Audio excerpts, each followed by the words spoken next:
भारतीय रेलवे अपने बेड़े में एक ऐसा इंजन बना करके तैयार करवा चुका है जो कि उसके लिए आने वाले समय में काफी ज्यादा महत्वपूर्ण और फायदेमंद होने वाला है। जहां पर हम मौजूद हैं, दरअसल दाहोद में मेरे पीछे जो आप इंजन देख रहे हैं, ये नई जनरेशन का इंजन है और इस इंजन की खासियत क्या है वो सारी डिटेल हम आपको देंगे। हम इस समय जहां मौजूद हैं, यहाँ लोकोमोटिव का ये पूरा का पूरा बेड़ा जहां पर ये इंजन तैयार किया गया, सीमेंस कंपनी ने इसको तैयार किया है। लेकिन आप तस्वीरों में देखिए, ये नए तरह का नया इंजन है जो कि 9000 हॉर्स पावर का है। 9000 हॉर्स पावर का इसलिए क्योंकि इससे कहीं ना कहीं स्पीड जो है वो बढ़ेगी और साथ में जो फ्रेट कॉरिडोर है हमारा, उसमें जो समय लगता है अभी तक, वो उसमें भी कहीं ना कहीं फायदा पहुंचेगा। यानी कि माल ढुलाई जो होती रही है अभी तक, उसमें इंजन की जो स्पीड रही है वो 35 से 40 किलोमीटर प्रति घंटे की रफ्तार तक रही है। लेकिन इस इंजन के जुड़ जाने से जो स्पीड होगी वो करीब करीब 75 किलोमीटर प्रति घंटे की रफ्तार से हो जाएगी और उससे जो माल भाड़े में करीब 8 से 10% की गिरावट दर्ज की जाएगी। खासतौर पे उन लोगों का फायदा होगा जो अपना माल एक जगह से दूसरी जगह रेलवे के माध्यम से भेजते हैं। हमारे साथ में सचिन भदौरिया जी जुड़ेंगे जो कि हमें बताएंगे इस इंजन की खासियत क्या है और ये क्यों हमारे लिए, भारतीय रेलवे के लिए और खासतौर पर माल ढुलाई वाले इंजन जो है उनके लिए, उस सेक्टर के लिए फायदा पहुंचाएगा। किस तरह की इंजीनियरिंग है ये और इससे क्या फायदा होगा? देखिए, देश में जिस प्रकार से लॉजिस्टिक की कॉस्ट जो बढ़ती चली जा रही है, उसको कम करने के लिए एक बहुत बड़ी चुनौती है। आज से करीबन 12-13 साल पहले जो लॉजिस्टिक लगभग हमारा 26% के आसपास हुआ करता था, इस समय 13-14% के आसपास आ गया है। उसको और घटाने के लिए 10% से नीचे लाने के लिए सरकार का लक्ष्य है और उसको यातायात की जो तेज गति से जो अगर हम व्यवस्थाएं करेंगे हम जाके, तो लॉजिस्टिक कॉस्ट में कमी आती है।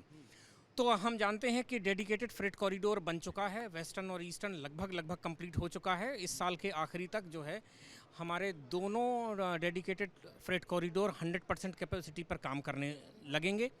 तब हम जब माल वाहन की जो क्षमता को बढ़ाना चाहते हैं जाके, अभी DFC के ऊपर हमारी अधिकतम जो रफ्तार है मालगाड़ियों की वो 100 kmph है। अब हमें इससे अधिक अगर बढ़ाना है तो हमें ज़्यादा शक्तिशाली इंजन की ज़रूरत है।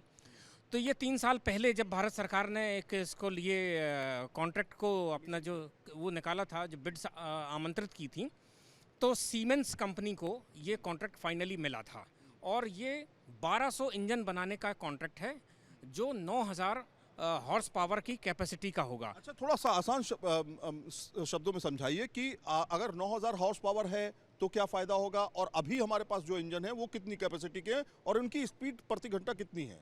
अभी अधिकतम जो WAP हमारे जो 6000 हॉर्स पावर का एक इंजन चलता है। सीमेंस ने एक जो मधेपुरा का प्लांट है वहाँ पर एक 12000 हॉर्स पावर का इंजन बनाया है। वो दो देखें तो आप 6-6000 के दो लोगों को जोड़ करके उन्होंने एक कंबाइंड करके कॉम्बो जैसा बना करके उसके माध्यम से चलाया जा रहा है। लेकिन ये एक यूनिट है, ये 9000 हॉर्स पावर का है। ये बहुत महत्वपूर्ण है क्योंकि जब ये गाड़ी, इसकी क्षमता जो है अगर आप देखें तो 4500 टन कार्गो, 4500 टन कार्गो की 120 kmph की स्पीड पर ये खींच करके ले जा सकता है आराम से। तो ये जो है एक भारत में एक बड़ा माइलस्टोन है, जो माइलस्टोन है। अच्छा, क्या रेलवे जो यात्री इंजन हैं उनके लिए भी कोई काम हो रहा है या नहीं हो रहा है? नहीं, रेलवे के यात्री इंजन के लिए तो काम हो ही रहा है और अब भारत सरकार ने अभी जो रेलवे ने एक योजना बनाई है अमृत भारत के लिए, जैसे ट्रेन सेट का सिस्टम है वंदे भारत का, इसी तरह से पुश पुल ट्रेन सिस्टम बनाया है अमृत भारत का। उसमें गाड़ी के दोनों तरफ इंजन लगाए गए हैं जिससे आपका एक्सीलरेशन और डी एक्सीलरेशन दोनों बढ़ जाता है। तो ऐसी स्थिति में जो दोनों तरफ इंजन लगा करके वो 6-6000 हॉर्स पावर का, 5-5000, 4-4000 इस तरह से अलग अलग कॉम्बिनेशन अभी बनाकर टेस्टिंग भी चल रही है। तो अमृत भारत अभी 2.0 का नया जो रैक आने वाला है उसमें 6-6000। माल भाड़ा जो है, अगर इस तरह के इंजन हम लगाते हैं, अप्लाई करते हैं, तो माल भाड़े में कितनी कमी आ जाएगी? जो कॉस्ट लगती है लोगों की जो ट्रांसफर करते हैं एक जगह से दूसरी जगह माल, उनमें कितनी कमी आप देख रहे हैं? देखिए, माल की जब ढुलाई होती है तो उसमें कितना कम से कम टाइम, अगर ज़्यादा समय अगर बच रहा है, जितना समय बचेगा उतनी कॉस्ट कम आती है। तो ऑब्वियसली इसकी स्पीड बढ़ रही है, कैपेसिटी बढ़ रही है, तो आप एक समय में कहीं अधिक माल लेकर के जा रहे हैं और ज़्यादा गति से जा रहे हैं, तो ऑब्वियसली कम से कम आप मान के चलिए कि 8 से 10% तो कमी आएगी ही आएगी। कुल मिलाकर के आपने देखा जिस तरह से सचिन जी ने बताया, शुक्रिया सचिन जी, जिस तरह से सचिन जी ने बताया कि ये जो फ्रेट कॉरिडोर पे चलने वाले आने वाले भविष्य के इंजन हैं 9000 हॉर्स पावर की कैपेसिटी के हैं और साथ में 4500 टन ये खींच सकते हैं, उठा सकते हैं और जितना ज़्यादा स्पीड होगी, जितना कम समय लगेगा, जो माल भाड़ा है वो उतना कम होगा। यानी आने वाले समय में वो लोग, वो व्यापारी जो माल रेलवे से एक से जगह दूसरी जगह भेजते हैं, उनका कॉस्ट ऑफ प्रोडक्शन और कॉस्ट ऑफ मूवमेंट जो है, जो तमाम माल भाड़े का है, वो धीरे धीरे कम होता चला जाएगा। भारत के नए भविष्य को उड़ान भरने के लिए अब एक ऐसा इंजन तैयार है जो 9000 हॉर्स पावर का है। अभी तक हम भारत में 6000 हॉर्स पावर का इंजन का इस्तेमाल कर रहे थे, लेकिन इससे क्या फायदा होगा? ये जो तस्वीरें आप देख रहे हैं, ये है नए लोकोमोटिव की तस्वीरें जो सीमेंस ने बना करके तैयार कर लिया है। 2022 से इसकी शुरुआत हुई थी। आप तस्वीरों में देख सकते हैं ये नया इंजन कुछ लुक के हिसाब से अलग टाइप का दिखाई दे रहा है, लेकिन अंदर किस तरह की इसकी फैसिलिटीज़ हैं, क्या हॉर्स पावर से फ़ायदा होने वाला है और क्या आने वाले समय में चाहे वो यात्री इंजन हो या फिर फ्रेट कॉरिडोर के लिए इंजन बनाए जा रहे हों, उनमें तकनीक किस तरह की बदली जा रही है, उसको दिखाने के लिए हम इंजन के अंदर जा रहे हैं।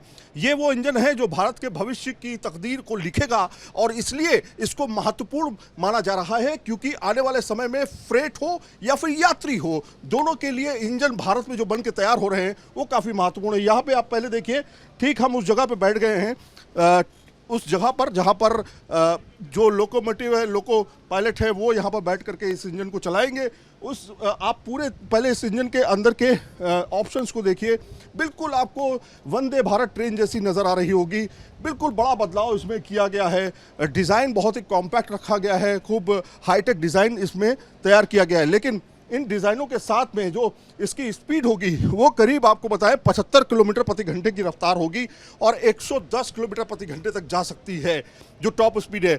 अभी जो हम इस्तेमाल कर रहे हैं 6000 हॉर्स पावर का, वो दरअसल ज़्यादा स्पीड नहीं ले पाते हैं। इस वजह से उनमें 2 इंजन लगा करके फ्रेट कॉरिडोर पे उनको चलाया जाता है, लेकिन ये फ्रेट कॉरिडोर के लिए काफ़ी महत्वपूर्ण है क्योंकि यही अकेला इंजन 9000 हॉर्स पावर का है और अच्छी स्पीड लेगा। तो इससे कहीं ना कहीं जो लगातार जो कीमतें बढ़ती जा रही हैं माल भाड़े की, वो कम हो जाएगी। लेकिन आप देखिए, यहाँ पे हम मौजूद थे, यहाँ पे आप देखिए तमाम तरह के ऑप्शंस और इन फ्रेट कॉरिडोर को में इसे चलाया जाएगा। यात्री इंजन ये नहीं है, लेकिन यात्री इंजन भी लगातार बनाए जा रहे हैं। तो आइए अब इंजन के अंदर चलते हैं। इंजन के अंदर क्या क्या फैसिलिटीज़ हैं आप वो तस्वीरों में आप देख सकते हैं।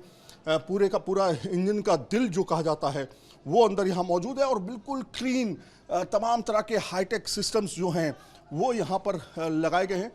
आइए अंदर चलते हैं और भी दूसरे तरफ की तस्वीर आपको दिखाते हैं किस तरह से ये इंजन भारत के भविष्य के लिए, फ्रेट कॉरिडोर के लिए महत्वपूर्ण योगदान निभाएगा। ये आप देखिए सामने सीधे हम जा रहे हैं। जो आज के समय के इंजन हैं, जो ट्रेडिशनल इंजन हैं, उनसे ये बहुत अलग है। उनसे ये ज़्यादा हाईटेक है, उनसे ज़्यादा कैपेसिटी इसकी है, उनसे ज़्यादा ये बेहतरीन परफॉर्मेंस देगा आने वाले समय में, ऐसा माना जा रहा है। तो इस तरह के इंजन भारत के रेलवे के लिए ख़ास तौर पे और फ्रेट कॉरिडोर के लिए काफ़ी महत्वपूर्ण योगदान देने वाले हैं। सीमेंस को फिलहाल कई ऐसे इंजन बना के तैयार कर रहे हैं। आज रेल मंत्री ने इसका निरीक्षण किया, बाकायदा हॉर्न बजा करके अभिवादन किया इसका, और ये आने वाले समय में आपको फ्रेट कॉरिडोर पे इंजन दिखाई देगा। वीडियो जर्नलिस्ट जयराम के साथ Saeed Aamir Hussain, news nation, Dahod, Gujarat. News nation अब व्हाट्सएप पर खबरों के ताजा अपडेट के लिए न्यूज नेशन के इस QR कोड को स्कैन करें।